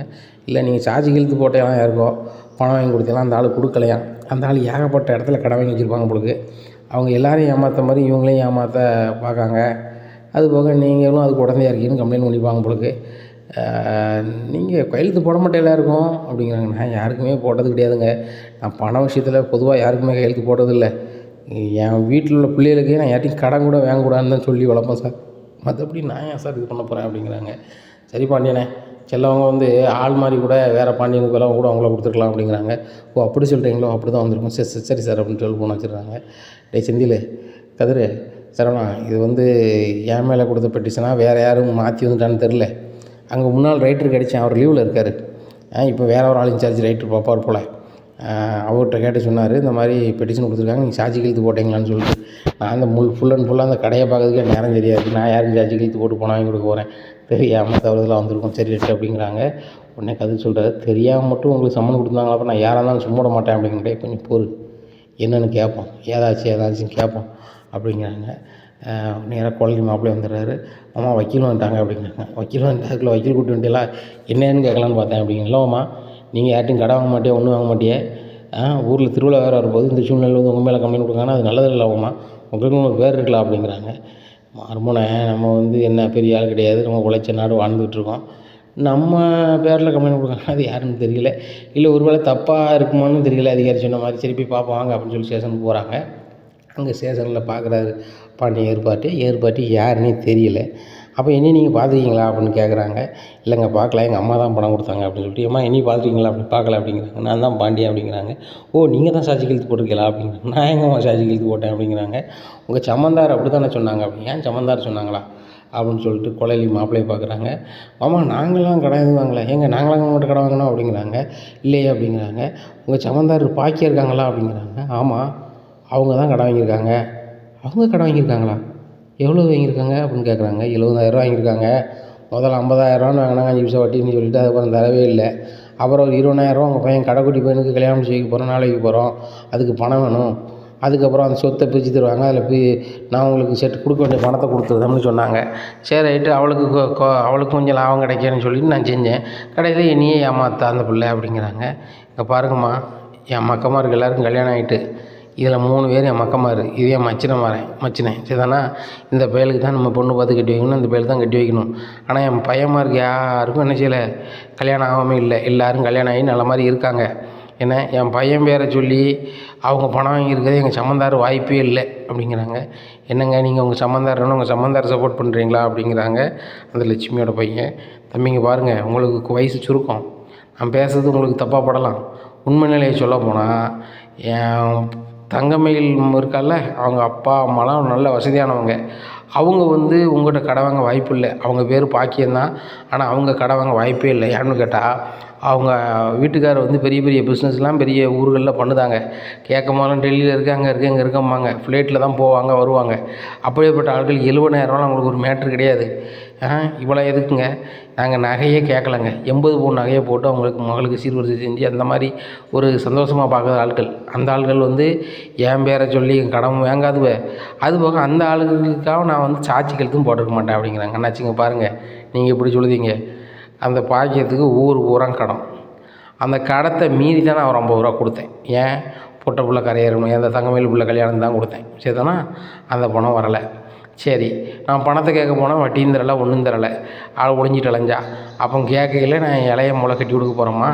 அப்போ எனக்கு கொஞ்சம் பணம் கிடைக்கும், நான் தந்துருந்தாங்கும் போது இறக்கப்பட்டு கொடுத்தேன். இப்போ என்னன்னா, நீ எங்கே வேணாலும் போங்க, நானும் ஊரில் சவுண்டு பாட்டி தான், அவ்வளவுக்கு திறந்தாலும் போயிடக்கூடாதுங்கிறதுக்காக தான் இப்படி நான் சட்டப்படி அலைஞ்சிக்கிட்டு இருக்கேன். எனக்கு ஏன் பணம் வேணும் அப்படிங்கிறாங்க. என் பாட்டினுக்கு ரொம்பவே குழப்பமாக இருக்குது. நீங்கள் சொல்லுது எனக்கு ரொம்பவே குழப்பமாக இருக்குது. ஏன்னா அவங்க நல்ல வசதி அப்படி இப்படின்னு சொல்லுவாங்க, நீங்கள் என்ன இப்படி சொல்லுதீங்களே அப்படிங்கிறாங்க. உடனே டேய் சரவணா அப்படிங்கிறாங்க. என்னப்பா அப்படிங்கிறாங்க. தங்கமயிலுக்கு ஒரு ஃபோன் அடி அப்படிங்கிறாங்க. என்னப்பா சொல்லணும் அப்படிங்கிறாங்க. தங்கமயிலுக்கு ஃபோன் அடிச்சு உங்கள் அப்பா அம்மா கடை வாங்கினாங்கன்னு சொல்லி ஒரு ஆள் கம்ப்ளைண்ட் பண்ணியிருக்காங்க, நீ உடனே கிளம்பி வாமா, ஒரு ஆட்டோ பிடிச்சி வாமான்னு மட்டும் சொல்லுங்க அப்படிங்கிறாங்க. டேய் கோமதியோட வர சொல்லு அப்படிங்கிறாங்க. சரிப்பா அப்படிங்கிறாங்க. தங்கமயில் அப்படிங்கிறாங்க. என்னங்க மாமாக்கு என்னாச்சு அப்படிங்கிறாங்க. அது இருக்கட்டும், அம்மாவை கூப்பிட்டு நேராக ஸ்டேஷனுக்கு வா அப்படிங்கிறாங்க. அப்போ ஒரு வேளை மாமா எதுவும் தப்பிச்சுட்டான்னு ரிமாண்ட் எதுவும் பண்ண போகிறாங்கன்னு தெரியலையேன்னு சொல்லிட்டு எங்கள் மாமாவை ஜெயிலில் வச்சுருவாங்களா அப்படிங்கிறாங்க. முதல்ல நீ வா, அம்மாவை கூப்பிட்டு வா அப்படிங்கிறாங்க. ஐயோ என்னாச்சுன்னு தெரியலையே, மாமா யார்கிட்ட என்ன பிரச்சனை பண்ணாருன்னு தெரியலையே அப்படின்னு சொல்லிட்டு ரொம்பவே தங்கமயில் குழம்புறாங்க. அப்போ கூட தெரியல, தன்னோட அப்பா அம்மா வாங்கின கடனுக்கு தான் வந்து போலீஸ் விசாரணைக்கு பாண்டியன்னு வந்திருக்காரு அப்படிங்கிறத விவரம் சுத்தமாக தெரியல. அத்தை இந்த மாதிரி ஸ்டேஷனுக்கு கூப்பிட்றாங்க அப்படிங்கிறாங்க. என்னடி என்ன விஷயம்டி, ஸ்டேஷனில் மாமா விட மாட்டேன்னு சொல்கிறாங்களா அப்படிங்கிறாங்க. தெரிலத்தை அப்படியே விட்ருவாங்கன்னு நினைக்கிறேன் அப்படிங்கிறாங்க. விடுவாங்கன்னா இன்னைக்கு கூப்பிட்றாங்க. சில பேர் ஜெயிலில் அடைக்கும் போது கையெழுத்து வாங்குவாங்களா, அது மாதிரி கூப்பிடுதாங்களா? நான் கெட்டின பொண்டாட்டின்னு எனக்கு கூப்பிடுதாங்களா? ராமான்னு சொல்லிட்டு அழுகிறாங்க. அத்தை விடுங்க தான், நான் ஒரு ஆட்டோ வர சொல்லியிருக்கேன், நீங்கள் இறங்குத்த அப்படிங்கிறாங்க. அப்போ கரெக்டாக ராஜீவ் மீனா வந்துடுறாங்க. எங்கே போகிறீங்க அப்படிங்கிறாங்க. மாமா போலீஸ் ஸ்டேஷனுக்கு போயிருக்காங்க, தான் போகிறோம் அப்படிங்கிறாங்க. என்ன சொல்கிறீங்க அப்படிங்கிற. ஆமாம், மாமா மேலே யாரோ கம்ப்ளைண்ட் பண்ணியிருக்காங்களா, அதான் ஸ்டேஷனில் இருந்து வர சொன்னாங்க போலீஸு, அதான் போயிருக்காங்க. அத்தையே கூப்பிட்டு வர சொன்னாங்க என் வீட்டுக்காரர், அதை நான் கூப்பிட்டு போகிறேன் அப்படிங்கிறாங்க. நான் பேக் வச்சுட்டு வரேன்னு சொல்லி தமிழுக்காக வரேன்னு சொல்லி 2 பேரும் பேக் வச்சுட்டு மறுபடியும் ஆட்டோவில் ஏறுறாங்க. நேராக வண்டி ஸ்டேஷனுக்கு போகுது. ஸ்டேஷனுக்கு போனோன்னே எங்கள் மாமா வாங்க அப்படிங்கிறாங்க. நீ வா முதல்ல அப்படிங்கன்னா, அதுக்கு அம்மா என்னன்னுக்காங்க அப்படிங்கிறாங்க. இல்லை எங்கள் அம்மா வேண்டாம், நீ தான் வேணும் அப்படிங்கிறாங்க. நான் தானா, என்ன விஷயம் அப்படிங்கிறாங்க. வா அப்படின்னு கை எடுத்து போகிறாங்க, கையை பிடிச்சி கூட்டி போகிறாங்க. இது யார் அப்படிங்கிறாங்க. அதை பார்த்தோன்னே தங்கமயில் ரொம்பவே ஷாக் ஆகிடுறாங்க. ஆகா, இவங்ககிட்ட ஒரு 50,000 வாங்கி தானே எனக்கு கல்யாணம் வச்சாங்க, அவங்க வந்து மாமா மேலே கம்ப்ளைண்ட் கொடுத்துருப்பாங்க போலையே, இதில் வேறு என்ன உள்ளங்க இருக்குன்னு தெரியலையே அப்படின்னு சொல்லிட்டு திருன்னு முழிக்காங்க. தங்கமயில் இவங்களுக்கு தெரியுதா தெரியலையா அப்படிங்கிறாங்க. உடனே லட்சுமி சொல்கிறாங்க, என்னம்மா எனக்கு தெரியுதா தெரியலையா, உங்கள் அம்மை நீனும் வந்தானே வீட்டில் 50,000 வாங்கிட்டு போனேன், ஞாபகம் இருக்கா அப்படிங்கிறாங்க. உடனே இவங்களுக்கு என்ன பேருன்னு சொல்லவும் தெரியாமல் திருன்னு முழிக்காங்க. தங்கமயில் இவங்களுக்கு தெரியுதா தெரியலையா அப்படிங்கிறாங்க. உடனே எப்படிப்பா நீ தெரியலன்னு சொல்லுவா, கேளு உன் முன்னாடி தானே நீ கேளு அப்படிங்கிறாங்க. இவங்களுக்கு தெரியுதா தெரியலையா அப்படிங்கிறாங்க. தெரியல அப்படிங்கிறாங்க. இதை கேட்ட அந்த லட்சுமி, என்னம்மா தெரிலங்க, சரி ரைட்டு இரு, நீ உனக்கு தெரியல அப்படி தானே, இதே மாதிரி எதுவும் நடந்துடக்கூடாதுன்னு சொல்லி தான் என் பையன் ஒரு ஃபோட்டோ எடுத்து வச்சுருக்கான், இங்கே முதல்ல பணம் வாங்கிக்கல பாருங்க அப்படின்னு சொல்லி அப்போ அந்த செல்லில் எடு அப்படின்ட்டு காமிக்கிறாங்க. இதை பார்த்த உடனே பாண்டியன் ரொம்பவே ஷாக் ஆகிடுறாங்க. ஷாக் ஆகிட்டு இப்படியே ஒரு மாதிரி நிற்காங்க. இதை கதிர் வாங்கி பார்க்குறாரு. கதிர் வாங்கி பார்த்துட்டு ஒன்றுமே ஓடலை. இனி என்ன நடக்கும் அப்படிங்கிறத பொறுத்து இருந்து பார்க்கலாம்.